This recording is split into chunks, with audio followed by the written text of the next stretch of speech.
नमस्कार, आप देख रहे हैं DS4 और मैं हूं आपके साथ विनायक कुमार। इस वक्त कड़कड़डुम्मा कोर्ट के अंदर मौजूद हैं और देश में तमाम जिस तरीके से एक वकील जिस तरीके से लगातार वकीलों का पूरा संस्था देश के हर अलग अलग राज्यों में अपनी लड़ाइयां लड़ रहे हैं, जिस तरह से किसान सड़क पर उतरकर सरकार के खिलाफ आवाजें उठा रहे थे, ठीक इस वक्त वकीलों के लिए लाया गया 19 विधेयक बिल है, उस पर लगातार वकीलों की सरकार के प्रति नाराजगी है और साफ तौर पर सरकार से सवाल पूछ रहे हैं कि ये जो बिल आने वाला है ये हमारी आज़ादी को छीन रहा है, हमारे स्वतंत्रता को ख़त्म कर रहा है। अब इस वक्त तमाम हमारे साथ वकील हैं, जुड़ेंगे, बातचीत करेंगे। सर, सबसे पहले तो ये बताइए ये बिल है क्या और इसके बारे में थोड़ा। देखिए, एडवोकेट एक्ट है 1961 का, 1961 में ये बना। इस एडवोकेट एक्ट को अमेंड करके सरकार एक नया कानून लेके आ रही है, एडवोकेट अमेंडमेंट एक्ट 2025, जिसको अभी लोकसभा में पेश किया जाना। इस एक्ट में ऐसी प्रोविजंस डाली गई हैं जो वकीलों को गुलाम बनाने की एक साजिश है। वकील अपनी अभिव्यक्ति को व्यक्त नहीं कर सकता, अभिव्यक्ति की आज़ादी को डेमोलिश करने की ये एक कानून है। इस कानून में केवल इतना ही नहीं किया इन्होंने, इस कानून में इन्होंने ऐसे प्रोविजंस किए हैं कि जो इस देश के वकीलों को बेरोजगार बनाने की बहुत बड़ी साजिश है। अब मैं वो बताता हूँ कैसे, वन बाय वन करके। एक तो इन्होंने एडवोकेट को जो फॉरेन कंपनी दी, यानी जो लॉ फर्म्स हैं विदेशी, अब तक वो इस देश में अपना बिजनेस नहीं कर सकती थी, लेकिन अब इस एडवोकेट अमेंडमेंट एक्ट के कारण से वो इस देश के अंदर अपना बिजनेस, अपना लीगली काम कर सकेंगी। यानी वकीलों के ऊपर एक वकीलों के साथ में एक उसका समानार्थी खड़ा कर चुका विदेशी तंत्र। दूसरा, अब तक अगर किसी कोर्ट में कोई गलत काम हो रहा है, कोई जज गलत काम कर रहा है तो वकील उसका विरोध करते थे। अब ऐसा नहीं कर सकेंगे। नए कानून में ये कहा गया कि वकील अब एडवोकेट किसी कोर्ट का बहिष्कार नहीं कर सकेंगे, अपने कार्य से विरत नहीं रह सकेंगे। और एक नया प्रोविजन डाला गया कि अब वकीलों के खिलाफ मुकदमा भी दर्ज हो सकेगा। और कंज्यूमर प्रोटेक्शन एक्ट में हम कंज्यूमर की डेफिनेशन में आ गए हैं। अब तक सुप्रीम कोर्ट ये कहता है कि वकील कंज्यूमर नहीं है। अब जो क्लाइंट है, अगर क्लाइंट का कोई मुकदमा वकील हार गया तो वो क्लाइंट वकील के खिलाफ BCI में, BCD में शिकायत दर्ज करा सकता है और शिकायत सही पाए जाने पर 3 लाख रुपए तक का वकील के ऊपर जुर्माना लगेगा, उसका लाइसेंस सस्पेंड होगा। और अगर शिकायतकर्ता की शिकायत झूठी पाई गई तो शिकायतकर्ता के ऊपर केवल 50,000 रुपये का। आप कह रहे हैं कि मौजूदा जो केंद्र सरकार है वो वकीलों के ऊपर लगाम लगा रही है। वो वकीलों को लगाम नहीं, गुलाम बनाना चाहती है। ये तो आर्टिकल 19 का वॉयलेशन है। आर्टिकल 19 कहता है कि मैं अपने विरोध को अभिव्यक्त कर सकता हूं, मुझे 2 और 2 4 दिख सकते हैं तो मैं कह सकता हूं, लेकिन अब सरकार ये कहती है 2 और 2 4 मत बोलो, जो हम कहें वो बोलो। तो वकील ऐसा कभी होने नहीं देंगे। वकीलों ने अंग्रेजों से लड़ाई लड़ी है, वकीलों का योगदान इस देश की आज़ादी में रहा है। बहुत जल्दी या तो ये सरकार सुधर जाएगी, नहीं तो इस सरकार की विदाई भी तय है और इस मंत्री की विदाई भी तय है। ये तो सरकारी मुंशी है, इसे पता नहीं है कुछ भी कि वकील कितनी बड़ी ताकत में है और वकील क्या चीज़ है। मैं इस बिल को आने के बाद क्या लग रहा है कि किस तरह के समस्याओं से जूझना पड़ेगा वकील? इस बिल के आने के बाद में वकीलों को ऐसी समस्याओं से जूझना पड़ेगा कि वकील को एक काला कोट उतारना पड़ेगा। वकील वकालत नहीं कर पाएगा। अब मैं आपको एक एग्जांपल देता हूं कि सपोज करो किसी वकील ने किसी क्लाइंट का 5,000 रुपये का चालान का कोई काम करवाया और गलती से वो चालान उसका ऑनलाइन नहीं कट सका, तो क्लाइंट क्या कहेगा कि वकील साहब को मैंने पैसे दिए, मेरा चालान नहीं कटा, और जाकर के वो कंप्लेंट करेगा BCI में जाकर के, साहब ऐसे इन्होंने मेरे से 5,000 रुपये ले लिए और मेरा काम भी नहीं हुआ। तो वकील के खिलाफ क्या मुकदमा आएगा कि साहब आप 3 लाख रुपए का जुर्माना वकील साहब के ऊपर हो जाएगा। 5,000 रुपये का एक चालान के लिए एक आदमी इसका दुरुपयोग भी कर सकेगा। अब आने वाले टाइम में इतनी लिटिगेशन लोगों की नहीं होगी जितनी वकीलों की होगी, क्योंकि आपको पता है कि एक दूसरे के खिलाफ बहुत सारे लोग रहते ही हैं। तो क्लाइंट का सहारा लेकर के बहुत सारे ऐसे षड्यंत्रकारी लोग वकीलों के खिलाफ बहुत सारे झूठे मुकदमे भी दर्ज करवाएंगे, उनका लाइसेंस भी सस्पेंड होगा और BCI के अंदर चूंकि 3 नुमाइंदे सरकार के होंगे, इसलिए बीसीआई हमारी कुछ मदद भी नहीं कर पाएगी, जो हमारी सबसे बड़ी संस्था है बार काउंसिल ऑफ इंडिया।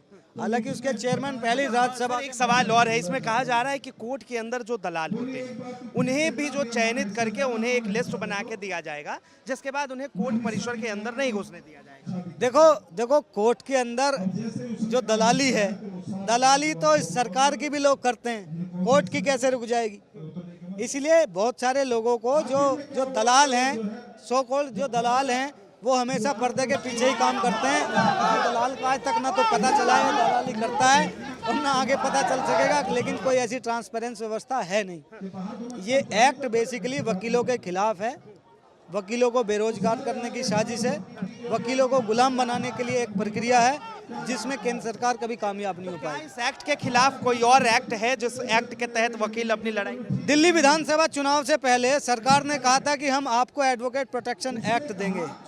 वकीलों के ऊपर निरंतर हमले हो रहे हैं इस देश के अंदर, हर दूसरी जो मौत हो रही है एक वकील की हो रही है, क्योंकि वकीलों को टारगेटेड हमले हो रहे हैं। लोग बाग टारगेटेड हमले करते हैं, एक वकील हारता है, एक जीतता है, तो जो जीताता है उसको गोली मार दो। ऐसे वकीलों के खिलाफ बहुत सारे हमले हो रहे हैं, झूठे मुकदमे पुलिस दर्ज करा रही है, क्योंकि एकमात्र वकीली समाज ऐसा है जो किसी से दबता नहीं है, जो लोगों के लिए, लोगों के अधिकारों के लिए खड़ा रहता है कोर्ट में। इसीलिए सरकार की ये मंशा है और ब्यूरोक्रेसी की ये मंशा है कि इन वकीलों को बेरोजगार करो, इन वकीलों के ऊपर हमला करो, इन वकीलों को गुलाम बनाओ, जिससे ये सरकार के ऊपर कभी हावी ना हो सके। क्या कहेंगे, कानून मंत्री जो है अर्जुन मेघवाल साहब है, और ये ड्राफ्ट जो बना है इससे वकीलों को इतनी तकलीफ? हमें इसलिए तकलीफ है, इस ड्राफ्ट के सारे जो नए रूल्स आए हैं वो हमारे प्रैक्टिसिंग एडवोकेट जो भी भाई प्रैक्टिस कर रहे हैं उन सबके खिलाफ है। अब ऐसा कभी रूल सुना है? मान लीजिए 2 वकील केस लड़ रहे हैं, एक वकील तो हारेगा ही हारेगा, उसमें क्लाइंट को इन्होंने पावर दे दी कि वो उस वकील के अगेंस्ट कंज्यूमर प्रोटेक्शन एक्ट में और बीसीडी में कंप्लेंट दे सकता है। अब जब आप वकीलों की इंडिपेंडेंसी छीन लेंगे, पहले सुनिए, पहले ये लेके आए डीएलएस से 2013 में, अब 80 to 90% काम डीएलएस से खत्म कर चुका है। कोई भी क्रिमिनल आता है, 10-10 एफआईआर हैं, जज जो बैठा होता है एमएम या सेशन जज कहता है वकील ले लो, आप पे नहीं है, फ्री में ले लो। ये सरकार आधा काम तो डीएलएसए ने खत्म कर दिया, जो बचा कुचा हमारे भाइयों पे है, सीनियर्स पे है, वो ये कानून लाके सारा काम ही खत्म करना चाहते हैं ताकि कोई भी वकील प्रैक्टिस ना करे, इनके खिलाफ आवाज ना उठाए। ये तानाशाही सरकार ने बहुत गलत लाया है कानून। और ये अर्जुन मेघवाल जी, ये सब मतलब जैसे सरकार के पपेट हैं, पता नहीं वकील भी होते नहीं है, ऐसे ही लल्लो चप्पो करके बन जाएंगे कानून मंत्री, ऐसे ही और कोई भी अंडशंड कानून बांध देते हैं। पहले इन्होंने किसानों के खिलाफ करा, अब हमारे खिलाफ करा है। इस सरकार की ईंट से ईंट बजा देंगे, इस तानाशाही सरकार को वापस लेना होगा हर हाल में, नहीं तो आने वाले दिनों में संसद का घेराव होगा, अर्जुन मेघवाल जी को भी घेरा जाएगा, समझाया जाएगा कि आप हम पर आज बिल्कुल मत डालिए। इससे पहले भी बिल आ रहा था, ब्रॉडकास्ट बिल सुना होगा, जो डिजिटल पत्रकार है उनके खिलाफ, उसके बाद किसान आ गए सड़क पे, अब जो है वकील भी आ गए। ये इस सरकार बनाने की साजिश है, ये सबको गुलाम बनाने की साजिश है इस देश के अंदर। मुझे ऐसा लगता है कि केंद्र सरकार अपने आप में एक तानाशाही करना चाहती है। इस तानाशाही में ना तो अंग्रेज काम हो पाए, ना उससे पहले मुगल कामयाब हो पाए, और मैं ये कहता हूं कि मोदी जी आप भी कामयाब नहीं हो पाओगे। समय है सुधर जाइए, समय है सुधर जाइए।